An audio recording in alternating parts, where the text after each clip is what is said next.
Hey everybody, I'm Erica Carlson with Bricks Real Estate. I'm bringing you the Wright County and Twin Cities real estate information for this past week. And just wanting to touch on real quickly the information about how things have changed in the real estate market since August 17th. Just a lot of misconceptions, a lot of people not listening or paying attention. So I hope I can just touch on that. Even though I've done it before, I will give you the short and sweet version. Please accept my apologies for my background. I had zero res come out this week and do my carpets, and they're wet and everything is everywhere. So before I go any further, of course, I'm a real estate agent in the Twin Cities Metro. And if you have any questions during this video, feel free to reach out to the link provided. I've got information with my calendar, and we can set a time that works best for you. If you learn anything new today, I'd love for you to join my growing channels, whether you find this on YouTube, my Instagram page, or my professional Facebook page. I'm also including information like this every day and would love to have you join me on that space. So before I jump into the data, just real quick about the changes, the biggest misconception I am currently hearing is that people think they're absolutely without a doubt going to be paying their buyer's agent, the person that helps them buy a property.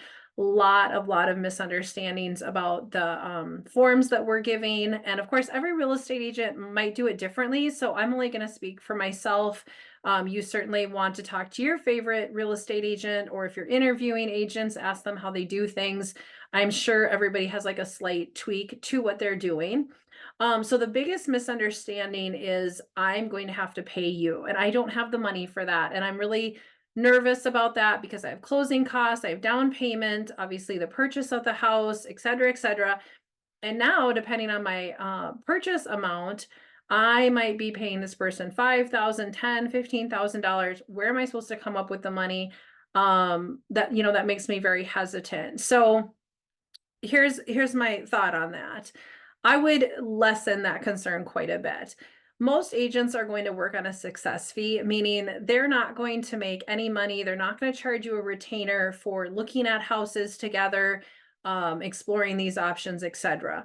And that's just how it's always been. Before August 17th, nothing of that has changed. So I don't think you should have any hesitations and feel like you have to call the listing agents or you have to do some magical thing to avoid these payments coming towards you. And like, now it's not worth having a buyer's agent. So instead, go ahead and still hire the real estate agent that you want. And don't be surprised by documentation, because we are required to have some sort of agreement with you before we open doors. And again, most of us are doing like a no fee, or again, a success fee type of thing. So it's not like, I mean, I'm sure there's agents out there that might be charging per door. I mean, we can run our businesses how we want, but again, ask those questions instead of being, worried about it or like trying to find all these alternatives. Make sure that you're getting the facts. Most of the time, sellers are still compensating buyer's agents the way they were before August 17th, or might have been. We're just not running into a lot of situations where it can't be negotiated into the contract. And so it doesn't mean it's directly hitting your bottom line, and like you're not writing a check to an agent and then saying like, let's go look at houses together. So the way that I navigate this is I say, let's just look at houses. Let's just do it the way we've always done it. And then when you find one you love, we're going to ask questions. And just like any other time we've ever done real estate, what is the seller's preferences for closing dates? What's important to them? What should stand out other than the money? Because money is obviously critical to the transaction, but there's other terms on the contract. And then, hey, are they prepared to pay the buyer's agent's fee? And how is that going to be working? And again, most of the time people are still like, yep, we're prepared for that. This is what we're paying. And then you just move forward. And it's just like it was before August 17th. It's just really this one change for buyers is don't be surprised when the agent says you're going to have to sign some sort of an agreement. And it's negotiable. And like in my situation, I'm just keeping it like very low key. I'm doing what's called showing tour agreements. So if like you haven't decided if I'm your agent, we can just look at houses. It means there's no fee, but it also means I won't be giving you typical client privileges of representation, meaning as soon as you want to talk about negotiations and terms and conditions, Now you're hiring me to be your agent. And again, there should be no fear about this because again, depending on your agent, like I'll let people out of the contract. It's just really not that big of a deal, if we're not a good fit for each other. And again, there's no charges until we find a house, and that's going to be negotiated in, and it's all going to be transparent. There's not going to be any surprises. So I really hope that helped somebody out there who really wasn't sure how these changes were affecting you. If you're a seller and you're also having the same concerns about what's going to happen on the sell side, let's talk about it. I mean, it's not really that complicated. Things haven't, I think in some ways, like people have overcomplicated these changes. There's been a lot of misunderstanding in the media. Let's make sure we understand and give you facts. And I do have literature and things like this that's already typed up that I can just send you and you can read over on your own time. So anything like that, feel free to reach out and make sure you're feeling confident about the changes. I don't think they're going away. This is just how real estate's going to be. So just not looking at houses because you think the commission structure changed and how people get paid has changed. That's not necessarily true, and it's probably not as big of a deal, though it is affecting everybody. So listen, if you've never bought a house before, you're not going to know any differently. But those of you that have bought houses before and you're feeling apprehensive about the changes and how they're going to affect you, again, just give me a call. Let's walk it through if I'm not being clear in this video, because obviously I'm talking really fast. Let me switch my screen over to the Wright County data. I have two things that like kind of jumped out at me this week that I'd like to share with you. Okay, it's September 25th, and the two big things that jumped out at me was the listing inventory has continued to increase. We'll talk about that in just a second.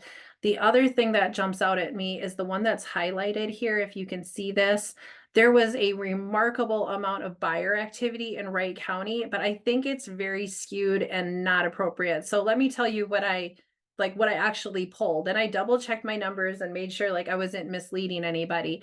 6 showings per week per listing in the 250 to 500K range came up. And that is factual. Like that is the average number, because there was a house or a couple of houses that were at that 500K range, and it was just in that particular, I can like parcel it out by different amounts, and it jumped out at that 500K amount, that, or 1,000, excuse me, that there were 12 showings per week per listing, and I've never seen that number ever in my life. So that just tells me there was a very hot property. It completely skewed the data. I think we just need to throw out the number I just said. So in reality, when I pull that out and I go like 250 like to 450, it's more like 1 to 2 showings per week per listing. So if you are listing a house in that price point in Wright County area and you're not getting a lot of showing activity, I'm sorry, it's painful. I know that it's a gross feeling when nobody's coming through, but it's also normal. It's what is average. And so again, whatever was going on with that $500,000 house, obviously it was clearly a hot buy because everybody came through. When we compare that to Hennepin County, they are getting more like 3 to 4 showings per week per listing in the same price point. So again, for those of you that are out on the outline of that, you're above 500, you're below 250, you're going to want to ask your agent what to expect. There's so many nuances from different school districts, different types of properties, where they're located. I mean, there's going to be a difference between looking at townhouse data versus condo versus duplexes. And some of this data we actually don't have access to, but if we do, I always like to share it with people that I'm helping sell their houses so that it's just very transparent of like what to expect. So it's not disappointing. I mean, you don't want to go into this thinking you're going to get 20 showings the first week and it's like 1 showing and there's no offers and you're super disappointed. And that's also why we look at days on market. So let's jump over to that. And again, I apologize for talking so fast. Days on market in Wright County is 34 average, and averages are what they are, right? Like that kind of skews the data. So I like the median a little bit better. It's 25. So when we compare that to last week, it looks like houses are selling a little bit faster. But then, we had that data that might have kind of skewed things. So I think we need to look at it next week and see where it lands. Because when you look at the last couple of weeks, and I did miss some here, it went from 43 to 51. And it was like, is it really going to take almost 2 months to sell a house in Wright County? Well, now it jumps to 34. I have seen some people come off the sidelines as an overall, like just a broad brush. I am, like, if I'm being very honest with you and myself, inventory going up, interest rates coming down, there just doesn't seem to be a lot of buyers out there. So again, if you're selling a house and it's very crickets, very slow, you're very disappointed, you're not the Lone Ranger. It's the fall market. People just don't think about moving as much during this time of year. And so if you're thinking about selling, you might want to wait until January, February, when things generally pick up in the Twin Cities or Minnesota at large. Let's jump over to the actives. I told you that also jumped out at me. We are at 649 for actives and 583 for non-contingent, or I mean, something that has, no contingency whatsoever. So what does that tell me? It tells me inventory is going up. I went all the way back to when I started this data, which was not, so I've done all of this year so far, and then almost all of the previous year starting in January 25th. So that's what, over a year and a half worth of data. I've never had 649 active properties. So this is remarkable to me. I feel like I'm always telling you guys there's nothing to buy. And now it feels like the conversation, we hit the 600s here on August 14th, and it just has kind of risen from there. So more people are interested in selling, but unfortunately there's just not that buyer pool. Which then again makes us more of a buyer's market rather than a seller's market, because if there's no demand, in theory, prices should come down, things like that. Though, yeah, that doesn't happen very quickly. Pendings, we're at 218, and, it was higher a couple of weeks ago. It's kind of slowly come down because again, the buyer demand just isn't there. So we're not going to see as many, pendings and closings. And so then we've got 190 for our closings, which, isn't super substantial because you kind of look back at my numbers and yep, we were kind of in the 200s, but then you're back in the high 100s here. So it bounces around, because, these closings are just the last 30 days. And it is interesting. I mean, if we're seeing trends over time, that's what we're looking for. So that's the big picture for Wright County. Let's jump over to the Twin Cities data and then we'll wrap it up. See, again, we're in a buyer's market. The STAR is at 3.16. It's just been kind of like sliding down from the seller's market, just kind of like over the year, it just kind of keeps going towards that extreme side. I mean, we're not extreme, it's moderate, it's on the low side of the buyer's market. Really depends on what you're shopping for.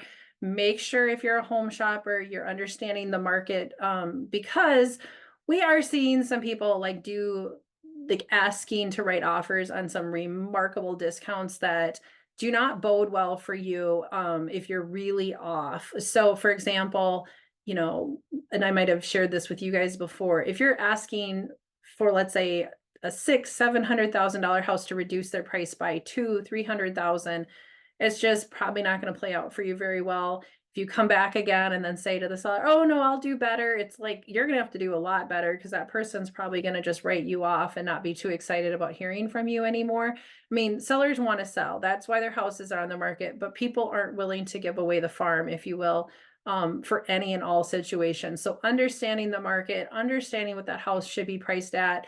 One of the biggest mistakes you can make as a buyer, I'll just share this real quick, is don't go with gut on your pricing strategy. Like, work with if you have a real estate agent, why not ask where the numbers are? I have saved people from purchasing houses that are immensely overpriced, and just by giving them basic data and saying, it's not always days on market that tell you a house is overpriced. Sometimes you just have to look a little bit deeper and say, people have a lot of house pride. So of course the seller wants a lot of money for their house. But trying to negotiate with somebody who listed their house 2 days ago and get a remarkable discount or a lot of concessions or something is probably just not going to be a good play. You're going to want to watch that house over time and see how the seller is reacting to the market feedback. Are they making price reductions? Are they making changes to the property in some way? But sometimes you don't want to be the person to tell them, and that's kind of a loose way. You don't tell them that their house is overpriced. Now, you can be wrong. I've seen people skip houses where they say, okay, it's overpriced, I'm not going to write on it. I don't want to be the one that tells them that it's priced wrong. And then the next day they're under contract and they got it over their asking price. So the gut check is, what is it worth to me? But it's also working and understanding these data points, and which is why I share this with those of you that are serious about home shopping and home selling, is because this is that type of information that helps you understand things and makes it less painful. All right, moving on. The average days is 30 days in the Twin Cities at large, which is, pretty similar to Wright County. And the inventory is up, which we talked about. And while I don't give it to you in terms of like Wright County, I don't give it to you as a percentage like this. This is why we do look at this data, because it's telling you over last year, it's over 11% up. This is no surprise to us. We've just seen this number go up and up over time. Interest rates have come down. There's a lot of talk about what the feds are doing. I'm not going to touch that conversation with a 10,000-foot pole, because I'm not a loan officer and I'm just giving you generalities. And I just want to be very clear that that rate isn't really determined on any particular lender. It's a 30-year, it's not a particular, credit score or, anything. So it's just a rough number to give you an idea of like where trends are going over time. And you would want to contact your local and favorite lender to talk to them about how rates are for you, because there's all sorts of different programs out there. And you might choose one program over another because of an interest rate, but there's also other things that go into the fees and structure that you're going to want to talk to them about. And like I said, that's not my job. I'm not going to go there. When you click my link, you can see a recommendation for a fantastic local loan officer that would love to hear and talk to you about your needs. If you're ready to start buying a house or you want to refi or something, she will be there for you to talk to you about those things. Again, I apologize for the mess behind me. I will try to see you next week. That's always my goal, to get these videos out every Wednesday. And I hope you have a fantastic week. Thank you.